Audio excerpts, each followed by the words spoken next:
esa historia ya no tiene mucho que ver con la situación de hoy. Posiblemente, que ya es una época ya hace años, hace muchos años, pero la idea quizás más importante, incluso importante para la discusión de hoy, es cómo la historia de las nacionalidades son todos construidos históricamente. Que aunque nosotros somos criados y formados para creer mucho en eso de la nacionalidad o varias ideas sobre etnia y todo eso, todos son producidos históricamente y en general con respecto a los intereses económicos. Y es una historia que nos muestra mucho cómo esas cosas van cambiando. Porque como se sabe todo el mundo, eso antes era el país de Haití, que antes era otra cosa. Les voy a decir una cosa, y no puedo decir que soy experto muy distinguido en términos de la ocupación haitiana. Son unos historiadores dominicanos. Moyapón tiene un libro sobre eso ya escrito. Hay un Roberto Marte que es experto. También hay ese libro de Morisi sobre las invasiones haitianas. Yo ahora soy estudiante en historia, escribiendo mi tesis doctoral sobre la historia de Haití y la economía política de Haití después de la revolución. Pero lo que puedo compartir con ustedes son una cosa que yo he aprendido de los documentos de la ocupación haitiana que yo he conseguido en los archivos nacionales de Puerto Príncipe, que no son una cosa ya poco vista y poco conocidas por mucha gente. Por ejemplo, ese documento que tengo aquí, que la única cosa que yo meto allá como un ejemplo chiquitito. Había una contradicción central que tiene que ver con eso de la ocupación o diría dominación haitiana. Ante todo, y entre los historiadores dominicanos hay la idea de que fue una dominación, pero a la misma vez eso fue una liberación en términos de la esclavitud, que fue abolida 2 veces por haitianos. O sería la primera vez que no fue de los haitianos, fue bajo Louverture, antes de que existía un país que se llamaba Haití. Pero Santo Domingo es uno de los pocos países en la historia que tiene una historia tan rara de que la esclavitud fue abolida y después restablecida, como en otras colonias francesas como Guadalupe, como Guyana francesa. Es un país que es una historia muy diferente. Y fue eso ya lo vieron ya todos, no hay problema.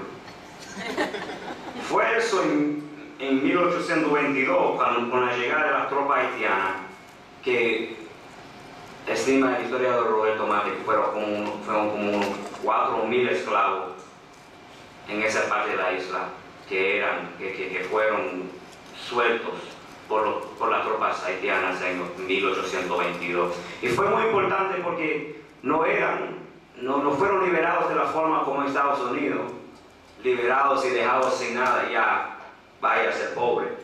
Ellos también beneficiaban mucho de reforma agraria, y muchos de ellos se convirtieron en militares haitianos y también se convirtieron en terratenientes inmediatamente después de la abolición de la esclavitud, que es algo muy diferente de la abolición en muchos otros países. Y yo diría que la abolición de la esclavitud es una cosa poco considerada incluso en ese país de Santo Domingo, que es muy interesante.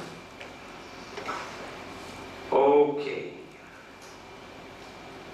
Yo diría que había 3 razones principales por las que el gobierno de Boyer decidió apoderarse de la parte del este de la República Dominicana actual. ¿Cuáles eran esas 3 razones?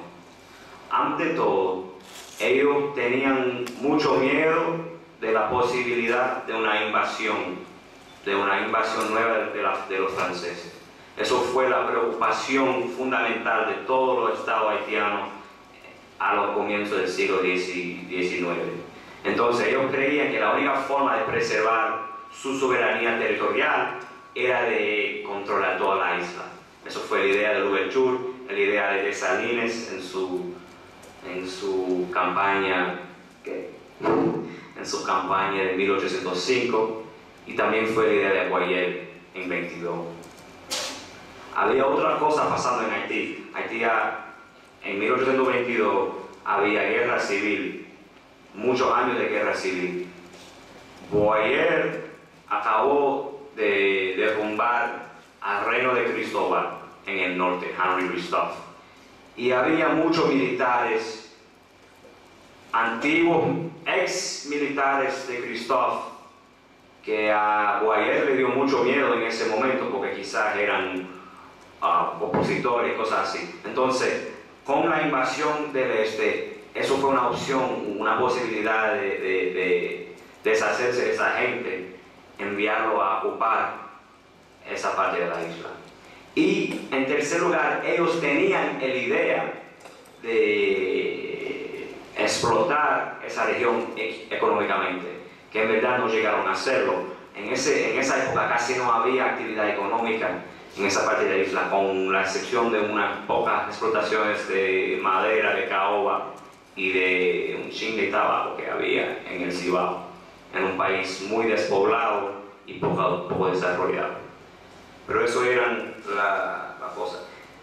Mucha gente hoy en día tiene la pregunta de cómo fue posible que un país como Haití era más poderoso, mucho más poderoso que la República Dominicana actual. Y también hay tres razones más o menos. Había la situación demográfica. Como hoy en día son casi iguales los dos países, con más o menos 10 millones de gente cada uno. En esa época fue muy diferente. Haití tenía como más o menos quizás 600,000 personas, a la vez que aquí en la parte este había menos que 100,000. Un chin de personas. Entonces, eso es muy, se ve claro cómo es posible que había un ejército mucho más poderoso en Haití que en esa parte. También había la situación de la historia, de la coyuntura militar en Haití.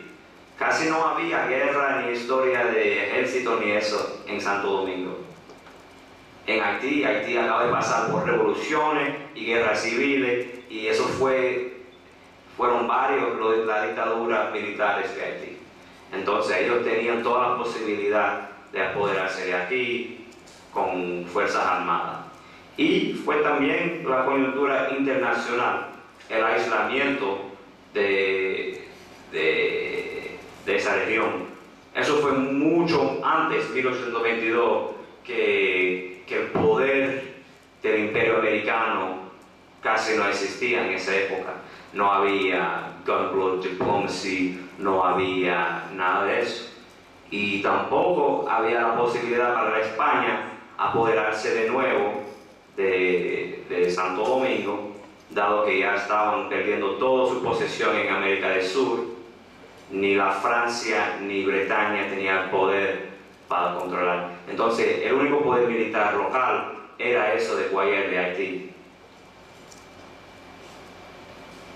En términos de cómo fue la vida, cómo fue la ocupación, la administración haitiana de esa parte de la isla, hay mucha controversia y es muy poco conocido. Entonces, cómo vivía la gente, cómo fue dirigida la sociedad. Pero les doy unas consideraciones que yo tengo de los documentos que yo he estudiado de los archivos, que nos da unas pocas ideas sobre cómo fue la vida diaria y la situación económica en el este de Haití entre 22 y 44. En términos, bueno, hay dos cosas que los historiadores dominicanos dicen mucho, que le dan una culpa a los haitianos para la forma en que dirigían el país. Primero, ellos dicen que le forzaban a los dominicanos, o diría a los ex residentes de la colonia española, de hablar el idioma francés, que el idioma francés fue impuesto aquí. Y Y fue por eso que yo metí ese documento aquí, uno de los únicos que están imprimidos en español del gobierno de Haití, porque yo creo que es un poco, que es una exageración decir que fue nada más el francés que se usaba, porque creo que fue muchos los funcionarios haitianos que eran gentes criollos locales de aquí, y que se usaba mucho el español, el Estado haitiano en esa época. También se dice mucho que los haitianos destruyeron el sistema de educación y la universidad y instituciones de la iglesia. Pero en los documentos que yo he visto en Puerto Príncipe, yo he visto mucho los sueldos que le van pagando a los maestros y profesores de escuela, a los sacerdotes y las monjas de conventos y de la catedral. Entonces creo que es una historia quizás que hay que revisarlo ahora en términos de cómo fue exactamente el manejo de las instituciones educativas y las instituciones religiosas bajo el régimen de Guayer. Pero se puede decir de todas formas que desde los comienzos del Estado haitiano y desde los comienzos de la colonización de la isla por la fuerza europea, había una desigualdad social estructural ya establecida hace años. Eso se ve claramente cuando se pregunta quién fue el jefe haitiano que vino a gobernar aquí en Santo Domingo en esa época. No fue un ex esclavo como era de Salín, no fue una persona de orígenes humildes, todo el contrario, eso fue un tipo que se llamaba Jérôme Maximilien Boisselard, que era un haitiano, un fundador, un revolucionario haitiano de origen muy distinguido. Él era el hijo de un esa palabra que yo no conozco muy bien, ¿cómo se dice en español? De un terrateniente y de un colón, un colón. Y era el hijo de un colono con una mujer también de mucho dinero, una mulata de una familia muy distinguida. Un tipo que era terrateniente, que era muy rico, y como era su color tan claro, fue él que ellos escogieron para ser el representativo del gobierno aquí en Santo Domingo. Un tipo que ganaba 100 pesos al mes, a la vez que el trabajador común ganaba 2 pesos al mes. Entonces, 200 pesos al mes. Era como 100 veces más el dinero que cobraba este gran jefe en comparación con la gente normal. Entonces había una desigualdad y una explotación, yo diría, endémica, que siempre ha existido en los estados haitianos desde los comienzos de 1804. Una cosa de la vida y cómo era la vida en esa época. Le acabo de decir que se ganaba 2 pesos la semana el trabajador. Eso era una época en que un pollo se compraba a 25 centavos. Yo diría también, hay otras cosas así, les puedo compartir, de donde tengo. Un pollo se compraba a 25 centavos la libra, el machete se compraba a 50 centavos. Una época ya muy lejana. También, ¿qué cosa más? La idea de los haitianos, del gobierno haitiano aquí, a partir de 1825, cuando firmaron el acuerdo con los franceses y ya comenzaron a pagar esa deuda externa a los franceses, era de comenzar con explotaciones agrícolas aquí para tener muchos cuartos para poder pagarles a los franceses.